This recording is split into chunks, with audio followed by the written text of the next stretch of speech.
Hello everyone, आप सबका स्वागत है आपके अपने यूट्यूब चैनल मैथ मसाज में। तो दोस्तों आज जो है अपने लोग 26 अगस्त का जो ग्रुप डी का एग्ज़ाम हुआ था उसके मॉडरेट क्वेश्चन को प्रैक्टिस करने वाले हैं जो कि मैथ का होगा। और हमको लग रहा है ऐसा कि 50 से 60% स्टूडेंट ही ऐसे क्वेश्चन को एग्ज़ाम हॉल में सॉल्व कर पाया होगा। तो इसको कैसे सॉल्व करना है चलिए आज अपने लोग सीखते हैं। पहले इसको हटा देते हैं। यह देखिए ये क्या दे दिया है कि एक समचतुर्भुज की भुजा क्या दे दिया है 30 सेंटीमीटर है और उसके दो कोण का मान कितना दे दिया है 120 डिग्री है। तो विकर्ण की लंबाई हमसे पूछ रहा है। अगर आप यहाँ पे पढ़े होंगे कि समचतुर्भुज का प्रत्येक भुजा क्या होता है आपस में बराबर होता है। समचतुर्भुज का प्रत्येक भुजा आपस में बराबर होता है। तो एक भुजा अगर 30 है तो चारों भुजा कितना होगा 30-30 सेंटीमीटर का होगा। तो ये अगर थोड़ा देर की हम मान लिए कि ये अपने पास एक क्या है समचतुर्भुज है, थोड़ा देर के लिए मान लिए क्या है कि यह एक समचतुर्भुज है और इसका एक विकर्ण ये हो गया और एक विकर्ण ये दूसरा कलर से ये हो गया। तो यह प्रत्येक भुजा का मान 30 है, यह भी 30 है और यह भी 30 है और ये भी 30 है। तो हमसे क्या पूछा है कि विकर्ण की लंबाई क्या होगा। तो विकर्ण की लंबाई कैसे निकालेंगे, अगर आप इसको गौर से देखिएगा तो यहाँ पे देखिए दो कोण का मान कितना दे दिया है 120 डिग्री दे दिया है। तो अगर मान ले कि यह दोनों कोण क्या है 120 डिग्री है, यह कोण 60 डिग्री है और यह कोण 60 डिग्री है। क्योंकि इसमें हमको ये नहीं बोला गया है कि एक कोण ज़्यादा है या एक कोण कम है, ऐसा नहीं बोला गया है। इसमें सीधे दे दिया है कि दो कोणों का मान 120 डिग्री है, तो हम ऐसा मान सकते हैं। तो आप यहाँ तक समझ गए होंगे। अब इसको हम क्या करते हैं हटा लेते हैं। देखिए ये आ गया 60 डिग्री। आप इसको लिख सकते हैं यहाँ से, यह क्या है 60 डिग्री है। तो ये वाला क्या आ गया, इस वाले ट्रायंगल में अगर आप गौर से देखिएगा तो इस वाले ट्रायंगल में अगर आप गौर से देखिएगा तो ये क्या आ गया, यह क्या आ गया हाइट आ गया और यह क्या आ गया लंब आ गया। ये वाला क्या आ गया लंब आ जाएगा, ये वाला लंब, और यह क्या है आधार है। तो आप यहाँ पे देख सकते हैं कि हमको इसमें और इसमें संबंध खोजना है। तो हम क्या लिखेंगे, यानी कि इसमें और इसमें, तो यहाँ पे क्या आ जाएगा cos 60 डिग्री। cos क्या आ जाएगा cos 60 डिग्री बराबर क्या होता है b। तो b का मान ये है तो यहाँ पे मान लेंगे b बाई h। h का मान क्या है 30 सेंटीमीटर है तो यहाँ पे हम लिख लेंगे 30। अब cos 60 का मान कितना होता है 1/2 इक्वल टू b/30। तो यहाँ पे फाइनली b का मान कितना आ जाएगा 15 सेंटीमीटर आ जाएगा। तो अपने पास जो यह 15 सेंटीमीटर निकल के आया है, यह क्या निकल के आया, यानी कि यहाँ से यहाँ तक की लंबाई 15 सेंटीमीटर निकल के आया और विकर्ण की लंबाई पूछ रहा था। यह पूरा की लंबाई कितना आ जाएगा उसका दुगुना आ जाएगा। तो 15 इंटू का 2 कर देंगे तो कितना आ जाएगा 30 सेंटीमीटर का, यानी कि इस विकर्ण की लंबाई कितना आ गया 30 सेंटीमीटर। 30 सेंटीमीटर आ गया। अब देखिए अब यहाँ पर इसको हटा लेते हैं। आई होप कि आप लोग यहाँ तक समझ गए होंगे। अब यहाँ पर देखिए इसको हटा रहे हैं, यह कितना आ गया 30 सेंटीमीटर। अब दूसरा विकर्ण की लंबाई आप निकालेंगे, ये आ गया 30 सेंटीमीटर। अब यहाँ पे देखिए अगर आप यहाँ पे गौर से देखिएगा तो इसमें इस वाले में और इस वाले में किसका संबंध बन रहा है, यानी कि ये तो लंब है और यह क्या है ये आ गया क्या कर्ण आ गया। तो इसमें किसका संबंध बनेगा, इसमें क्या बन जाएगा यानी कि साइन थीटा। तो साइन 60 बराबर क्या आ जाएगा लंब, यानी कि p/h। h का मान कितना है 30 और साइन 60 का मान क्या होता है √3/2 इक्वल टू फिर p/30। ये 30 आ जाएगा। तो अगर आप इसको 2 से काटिएगा तो ये कितना आ जाएगा 15। तो यहाँ पे p का मान कितना आ जाएगा, यानी कि 15√3 आ जाएगा। सॉरी 15 कितना आ जाएगा 3। 15 यहाँ आ गया 3, क्योंकि यहाँ पे क्रॉस गुना होगा तो ये 15 कितना आ गया 3। अब देखिए ये जो अपने पास निकल के आया है ये, तो ये यहाँ से यहाँ तक का दूरी निकल के आया है कितना 15√3। तो ये पूरा निकालेंगे तो क्या हो जाएगा इसका डबल हो जाएगा। तो इसको हम 2 से गुना कर लेंगे तो ये कितना आ जाएगा, यानी कि 30√3 और एक कितना निकला था 30।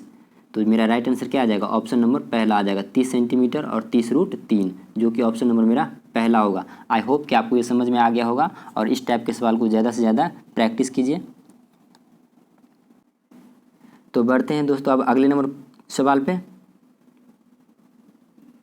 देखिए दूसरा नंबर क्वेश्चन में क्या बोला गया है कि निम्नलिखित प्रश्न सूचक चिन्ह के स्थान पे क्या आएगा, यानी कि यहाँ पे वाट के स्थान पे क्या आने वाला है, ये हमसे पूछ रहा है। तो अगर आप सबसे पहले इस सवाल को सॉल्व करने से पहले अगर आपको ये फार्मूला याद है, ये वाला फार्मूला अगर आपको याद है तो आप आसानी से इस सवाल का आंसर बता सकते हैं। अगर ये पूरा फार्मूला याद है आपको तो ये सवाल का आंसर आप आसानी से 2 से 3 सेकंड में बता सकते हैं। अगर आपको नहीं याद है तो ये आराम से ये एक बार याद कर लीजिए और इसका स्क्रीनशॉट ले लीजिए। चलिए सबसे पहले सवाल सॉल्व करते हैं।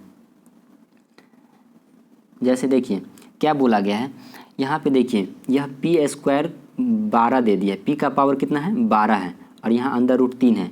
यह 3 का मतलब क्या हुआ कि अंदर में क्या करना है, 3 में से एक ले लेना है, यानी कि 3 जोड़ा में से एक जोड़ा ले लेंगे। आई होप कि आपको ये समझ में आ रहा होगा।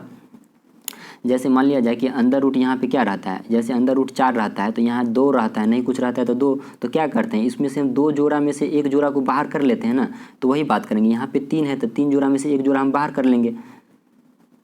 अब देखिए यहाँ पे, अब इसको कैसे सॉल्व करेंगे, तो यह p के पावर कितना है, यह 12 में हम क्या करेंगे 3 से भाग कर देंगे तो 4 आ जाएगा। तो यहाँ p के पावर 4, फिर डिवाइडेड, फिर 3 है, यहाँ p के पावर कितना दे दिया है 9 दे दिया है और यहाँ 3 है तो 3 में से हम क्या करेंगे 3 जोड़ा में से एक जोड़ा बाहर कर लेंगे तो यहाँ पे कितना आ जाएगा p का पावर 3, फिर मल्टीप्लाई है, फिर p का पावर -2 है तो p का पावर -2 है तो हम इसको p के पावर -2 ही रहने देते हैं और फिर मल्टीप्लाई। फिर यहाँ पे देखिए p यहाँ पे क्या है 3 दे दिया है और यहाँ पे 6 है तो 6 में हम 3 से भाग कर देंगे तो कितना आ जाएगा 2, यानी कि p का पावर 2। अब इसको आसानी से सॉल्व कर सकते हैं। देखिए यह p का पावर है 4 और यहाँ p का पावर 3 है और आधार सेम है, यह p है यहाँ भी p आधार सेम है तो भाग में क्या होगा घट जाएगा। तो 4 में से, तो यहाँ पे आप 4 में से 3 घटा देंगे तो क्या आ जाएगा p का पावर 1 और फिर मल्टीप्लाई p का पावर 2 है और फिर p का पावर 2 है। तो अब यहाँ पे देखिए यह p का पावर भी क्या है मल्टीप्लाई है, यहाँ भी मल्टीप्लाई है तो आधार तीनों में सेम है p है तो आप यहाँ पे क्या कर सकते हैं दोनों को जोड़ सकते हैं। यहाँ पे -2 है तो देखिए ये 2 के पावर -2 + 2 तो कैंसिल हो जाएगा तो बचेगा p का पावर सिंगल बच जाएगा। तो मेरा राइट आंसर क्या आ जाएगा p आ जाएगा, जो कि ऑप्शन नंबर मेरा क्या आ जाएगा, यहाँ पे ऑप्शन नंबर मेरा चौथा हो जाएगा। आई होप कि आपको ये समझ में आ गया होगा।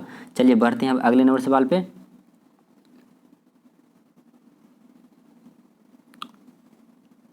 तो ये रहा फ्रेंड्स अगला नंबर सवाल और इस सवाल को सलूशन आप लोग ज़रूर से ज़रूर करके देखिए वीडियो को पॉज करके कि कितना समय लग रहा है। बहुत सारे स्टूडेंट तो इसका डायरेक्ट आंसर निकाल दिया होगा। कैसे निकाल दिया होगा, तो ए का मान सीधे यहाँ पे 3 रख दिया होगा और बी का मान सीधे 4 रख दिया होगा। यहाँ पे भी बी का मान 5 है, यहाँ पे सी का मान 2 है, जो कि यह रॉन्ग हो जाएगा। इस टाइप से इसको नहीं सॉल्व करना है। सबसे पहले क्या करेंगे इसका अनुपात निकालेंगे, यानी कि रेशियो निकालना पड़ेगा। तो जैसे देखिए ए बी और सी है तो a बट्टा बी कितना दे दिया 3/4, तो यहाँ पे हम लिखेंगे 3:4। फिर b और c कितना है 5 और 2 है तो 5 और 2, तो a b c का फाइनल अनुपात कितना आ जाएगा, यानी कि रेशियो कितना आ जाएगा 5 तिया 15, 4 पंचे 20 और फिर 4 दूना 8। अब यहाँ पे देखिए इसमें कुछ कॉमन आ रहा है, नहीं आ रहा है, तो यही मेरा a b c का अनुपात रेशियो आ गया। अब क्या करेंगे a का मान इतना, b का मान 20 और c का मान 8 रख देंगे। तो देखिए अगर आप यहाँ पे इस वाले इक्वेशन में अगर a का मान 15 रखेंगे तो ये कितना आ जाएगा 225, आप प्लस c का मान 8 रखेंगे तो 8 का स्क्वायर कितना आ जाएगा 64, फिर बट्टे फिर 225 और -64। अगर आप इसको सॉल्व कीजिएगा तो यह क्या आ जाएगा 5 4 9 6 2 8, 1 मिनट 6 2 8 और 2 289 और बट्टे कितना आ जाएगा 5 में से 4 चला जाएगा 1 और 22 में से 6 चला जाएगा तो यह कितना बच जाएगा, यानी कि 16।